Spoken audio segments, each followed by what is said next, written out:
ده مطبخ لعميل أجنبي. تعالوا نوريكم إزاي خلينا عميل أجنبي ينبهر في أرض مصر. يلا بينا.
لكل عميل او دايما لحضرتك طلبات وطموحات واماني. المطبخ ده احنا حققنا فيه كل الطموحات وكل الاماني اللي العميل محتاجها، ما بين الدمج ما بين الخامات بشكل هايل، وما بين بداية المطبخ اللي ما فيهاش بار، فازاي نخليه حاجة مميزة بنظام تصنيع مميز جدا ببداية مميزة بشكل احترافي محدش يقدر يعمل التفاصيل دي. دمجنا لونين في ضلفة واحدة، وضلفة كمان بتتفتح وتتقفل مش جنب ثابت. أصبح عندنا بداية مطبخ مميزة، وكمان وحدات تخزين من أول ما ندخل في المطبخ لتخزين الاساسي، وبعد كده مساحة جيدة لتروري الزيت. تروري الزيت اللي دايما بنستخدمه كحاجة مساعدة ليا عند البوتاجاز، احط فيها زيت زيت، احط فيه معالق تقليب، معايا مستويين استخدام، جيد جدا لخدمة البوتاجاز بأحسن شكل. كمان عندنا البوتاجاز هنا، والبوتاجاز هنا مقاسه صغير شوية، هو مش 90 سنتي، هو 85 سنتي مع الشفاط المايل اللي هيدي مساحة جيدة للي واقف قدام البوتاجاز من غير ما الشفاط يضايقه او يكون بارز عليه. في نفس الوقت تحته زي ما احنا متعودين عندنا درج للمعالق وللشوك، الاستخدامات الأساسية وأدراج للتخزين الأساسي بتاع المطبخ والاستخدام اليومي من حلل الطبخ والطهي الأساسية بتاعتي بسهولة تامة. بعد كده هنا عشان نفصل شكل المقابض الكتير ونحافظ على السيمترية ما بين اليمين والشمال، خلينا وحدة الأدراج داخلية. تعالوا اتفرجوا بقى على المقبض وجمال المقبض وكواليتي المقبض حقيقي. وانا ماسكه المقبض انا ماسك حاجة ريتشد جدا.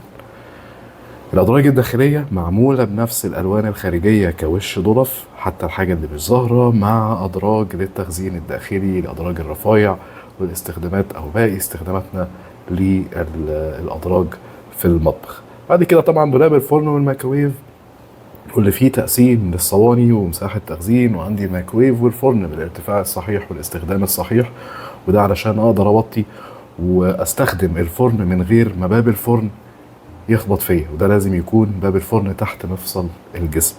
بعد كده عندي أدراج تخزين تحت الفرن بشكل جيد جدا وسعة تخزينية جيدة جدا. حتى هنا عندي عمود اتعمل تجريد بالكامل من نفس ألوان المطبخ، وهنا اللون خشابي أبيض من خامة HBL الجرين لام، بحيث ان احنا ما نهملش اي نقطة في المطبخ ويبقى فيه اتصال ما بين وحدات المطبخ وبعضها. هنا مساحة غسالة الأطباق، هنا الغسالة كانت خارجة شوية.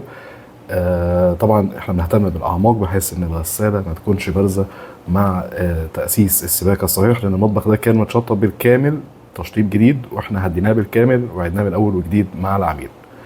فكان معنا فرصة جيدة جدا واحنا استغلناها، وعميل أجنبي فلازم ما يبقاش فيه غلطة، ولازم نظهر كمصريين عامة بشكل احترافي جدا. تمام. غسالة الأطباق في مكانها الصحيح باستخدامها المريح جنب الحوض اللي بشكل هايل جدا جدا زي ما هنشوف، حوض ستانلس، وتقفيل الرخام عليه بشكل راقي جدا وبشكل جيد جدا، ومعانا مساحة رخام يمين الحوض بشكل جيد. اعذروني احنا هنا بنتكلم فويس اوفر على الفيديو لان كان فيه دوشة جدا اثناء التصوير، فالفيديو اضطرينا ان احنا نعيد المونتاج بتاعه في تعديل الصوت بالكامل. تعالوا بقى هنا نتكلم عن جمال الحوض. احنا بنتكلم في حوض مميز جدا، واحنا بصراحة اول مرة نركبه، وكان فيه يعني فن كبير جدا ما بين الرخام وما بين الخشب، احنا ازاي نطلع الحوض بشكل احترافي وبشكل صحيح. الحوض طبعا خامة الاستانلس بيبقى بارز بره، بحيث ان لو في طرطشة ميه او حاجة طبعا تنزل على الارض، وده يلفت انتباهنا ان رفرفة الرخام سواء الحوض بالنظام ده او مش بالنظام ده هو لازم بيكون بارز عن مساحة الضرف، علشان الميه واستخدام الميه ما تنزلش مباشرة على ضعف، او لو هتنزل تبقى حاجات بسيطة جدا جدا. طبعا خدنا تحت باسكت للمهملات وضلفة تخزين اضافية. طبعا هنا الموضوع الباسكت منخفض شوية، ولكن استعملنا ضرف التاتش هنا عشان يكون الموضوع سهل شوية في الاستخدام. وكمان عندنا بعده كورنر حرف ال. كورنر حرف ال هنا في سنسور اضاءة كمان علشان لما نفتح يبقى عندي اضاءة في كل مكان زي ما قلت لكم. العميل اجنبي ولازم نوريله ان احنا ما عندناش اي حاجة ما بنعرفش نعملها. بعد كده في الاخر وحدة ادراج لنهاية بقى المنطقة دي او الجزء ده، ومنطقة الغسيل فيها ادراج للمعالق، بحيث ان انا اقدر احط فيها المعالق جنبي على الحوض على طول لو انا لسه غسلها او مطلعها من غسالة الاطباق، مع درج للخضار، ودرج كمان تخزين اضافي بحيث يبقى عندي كل الخدمات الاساسيه اللي هتخدمني جنب الحوض بشكل جيد، وكل المساحات حواليا مريحه بشكل جيد. وهنا الانتقال من زون لزون والحفاظ على نفس الكونسبت الاساسيه اللي شفناها في اول المطبخ، وهي دمج الخامات ببعضها، وان احنا دمج ما بين حته وحته او جزء وجزء منفصل سواء بعمود او بمنطقه خاصه. ان احنا دمجين المطبخ ببعضه. هنا الدمج برضو ما زال مستمر بنفس الرسمه اللي فوق اللي نهايتها بزاويه مايله وتحت عكسها بزاويه مايله مع نفس الالوان ودمج اللونين بالشكل واحد، والرخامه اللي فضلت مكمله حتى في الجزء الصغير ده عشان تفضل رابطه اجزاء المطبخ ببعضها. وبعد كده دخلنا في الوحده الاخيره ودي وحده الكافي كورنر في المطبخ، فيها ظرف التخزين وفيها ادراج كمان لاحتياجاتي لجزء الكافي كورنر مع رفوف التخزين. والباب اللي جنبي هناك ده باب حمام، ودي بالمناسبه كانت اوضه شغاله في المكان واحنا فتحناها واستفدنا بيها المطبخ. العميل مش محتاج غرفه شغاله في الوحده. برضو سيبنا مساحه دخول جيده للحمام، وعلى قد استخدام الحمام انا مش محتاج داخل شايل حاجات او كده، انا داخل استخدم حمام وخارج تاني، فمش محتاج مساحه كبيره جدا. هنا خدنا الدولاب وحده تخزين وفي نفس الوقت هي وحده ادوات نظافه او دولاب ادوات نظافه، وفصلنا فيها جزء النظافة وجزء التخزين. كل حاجة هنا مش جاي فيها مكان المقابض بشكل لطيف، عملناها تاتش وباللمسة زي ما انتم شايفين. خدنا هنا جزء تخزين وجنبه على طول جزء لأدوات النظافة. ممكن استخدم ده كله لأدوات النظافة، ممكن استخدم ان جزء النظافة لوحده وجزء التخزين لوحده لاحتياجات المطبخ، هما مفصولين بالكامل وكأنهم دولابين مستقلين. ومن فوق عندي وحدات التخزين العلوية بالشكل القلاب، ومكان التلاجة اللي خليته في اقصى مكان ما يظهرش من الريسبشن، لان احنا يعتبر المطبخ مفتوح على طرقه، مفتوح على باب ضخم جدا على الريسبشن، فما حبيتش ان يبقى فيه بلوكات كبيره ظاهره في الجزء ده، خصوصا ان انا عندي جزء مخفي شويه في المطبخ، فاستفدت بيه ان هو خليت فيه جزء التلاجة. هنا التلاجة الباب بيفتح بالكامل خارج حجم التلاجة. دي من التلاجات النادره شويه، او معظم التلاجات في الغالب اللي هي بابين او 4 ابواب زي ما بنسميها بتكون بالشكل ده. فهنا زودنا شويه مساحه التهويه وعملنا لها فريم علشان نفضل محافظين على فكره ان المطبخ متفصل، وعلى ان المطبخ كل جهاز هو جزء من المكان. فطلع معانا الشكل زي ما انتم شايفين كده بتهويه جيده جدا. هنا اللون الجراي وعلاقه بقى اللون الجراي، دايما يا جماعه اللون الجراي هو لون ممل، لون ممل في حاله ان انا يعني قعدت معاه وعشت فيه هلاقيه لون ممل. فلازم انا كديزاين ان انا احاول اطعم اللون ده بالوان تديله بهجه مع الوقت، ما ازهقش من المطبخ. اي لون جري سواء فاتح او غامق.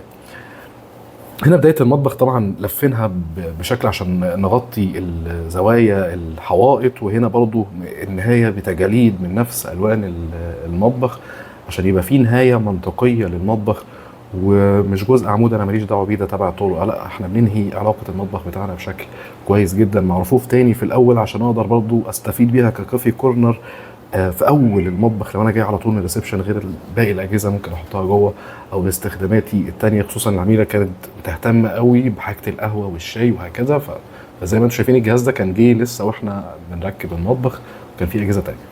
هنا طبعا عملنا تجهيز لماسوره الغاز بحيث ان هي ما يبقاش باين اي حاجه، خصوصا ان التجهيز هنا علشان مخفي فبتبقى مواسير كبيره شويه، لان هنا التجهيز كله فوق جبسون بورد وده من الشركه وده متاح فعلا في الشركه.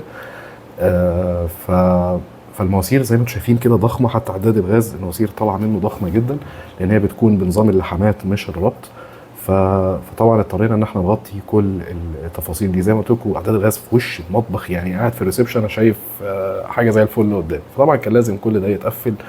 وعملنا كمان فريم من تحت المطبخ لان احنا مدارين تحته، او زي ما انتم ملاحظين مفيش ولا فيشه كهرباء في الحيطه، كل الفيش تحت سقفيه المطبخ او ارضيه الوحدات العلويه من المطبخ، مع الجزء الديكوري كمان اللي فوق اللي دايما بكسر بيه الملل، وعلاقه اللون الجراي دايما كسرها بلون ذهبي في المقابض وبلون الابيض الخشابي بشكل جيد. فكره ان احنا خفينا الكهرباء دي ادت تميز للمطبخ بشكل كويس جدا، وخلينا المطبخ هادي جدا وكل الكهرباء مخفيه بشكل لطيف ومنطقي في الاستخدام. لو انا فاكك الاجهزه بتاعتي المطبخ هادي مفيش اي باريزه في الحيطه. وبالمناسبه دي كانت نقطه عميل كان بيكلمني فيها اثناء التصميم وقال لي انا عندي مطبخي في امريكا كده فحابب اعمل النظام ده. شايفين الاضاءه المتحركه؟ الاضاءه المتحركه هي مجرد انا حاجه مفتوحه على ريسبشن، فحابب ان العميله وهي داخله تجهز حاجه لضيوفها وهي بتفتح كده الاضاءه في المطبخ ينبهروا ويستنوا العظمه اللي ست البيت هتقدمها. هنا برضو جوه الوحده الازاز مكان نزول الماسوره عملنا لها تغطيه بشكل جيد، بحيث ان احنا زي ما قلت لكم المواسير كان قطرها كبير شويه، بنتكلم في ماسوره تقرب ل 4 بوصه يعني. الاضاءه السفليه زي ما احنا شايفين اللي مكمله في كل انحاء المطبخ، وكل ده كان تجهيز في التاسيس نفسه في المطبخ بشكل كويس جدا وبشكل احترافي. وكان من الحاجات اللطيفه قوي ان الارضيه بتاعه المطبخ ركبت بالكامل بعد ما المطبخ اتعمل. ما تسالونيش ازاي وازاي ما فيش حاجه اتاثرت، يعني ده كان توفيق من عند ربنا، وعشان احنا فعلا تعبنا في المطبخ. العميل كان اختار عينه وجات عينه تانية خالص كانت بشعه، فكنا خلاص يعني الموضوع ركب واحنا جايين بنركب المطبخ اكتشفنا الموضوع. فيا فندم انت موافق بده؟ فلا انا ما خدتش بالي ان هي كده، فتغير البورسلين اللي الارضيه وتغير بالكامل. هنا انا في المطبخ ده كانت بدايه ان احنا نخلي المطبقيه جزئين جنب بعض، ودي كانت اول مطبخ نعمل فيه الفكره دي. بدل ما نخليها فوق بعض نخليها جنب بعض، خصوصا العميله قصيره شويه فيبقى الاستخدام سهل معاها، وفي نفس الوقت الظرف تفتح لفوق بشكل لطيف واقدر اجيب الظرف بمنتهى السهوله. وعندي كمان مستويات للتحكم في ارتفاع الظرف، لان انا ضايف هنا ميكانيزم مكلف شويه ولكن بيدي الاوبشن اللطيف ده. كل الظرف زي ما قلت لكم اللي ما فيهاش مقابض اتعملت بنظام التاتش، بحيث ان هي يكون الفينش منطقي وكل حاجه في مكانها الصحيح. واحده برضو فوق الشفاط لان ده مكان مهمل، ولكن يفضل ان احنا نغطيها ويبان الفلتر بشكل هادي. ودي عامه كل وحدات التخزين العلويه اللي بتخدم المطبخ بشكل كويس جدا. في النهاية احنا مش بنقول ان احنا احسن ناس، ولكن احنا بنحب نفكر، بنحب كل مطبخ يكون فيه حاجة جديدة، يكون كل عميل عندي مميز، كل عميل بفكر عنده بفكرة جديدة، بجرب عنده حاجة جديدة، بتأكد دايما ان هي معمولة بالشكل الصحيح، بتأكد دايما ان هي لما هتتكرر هيبقى مستواها احسن واحسن. احنا بنعمل لكل عميل مطبخ خاص بيه فقط، ملوش نسخة تانية نهائيا. كل عميل ليه مطبخ بمواصفات بشكل تصميم خاص بيه بما يناسب وحدته وبيناسب ذوقه. ده كان مطبخنا النهارده من ميفيديا من التجمع الخامس. شكرا لكم وشكرا لانتباهكم، ونشوفكم ان شاء الله في مطابخ جديده في اماكن جديده بافكار جديده، ولسه اللي جاي اقوى واقوى. استنونا وتابعونا، مع السلامه.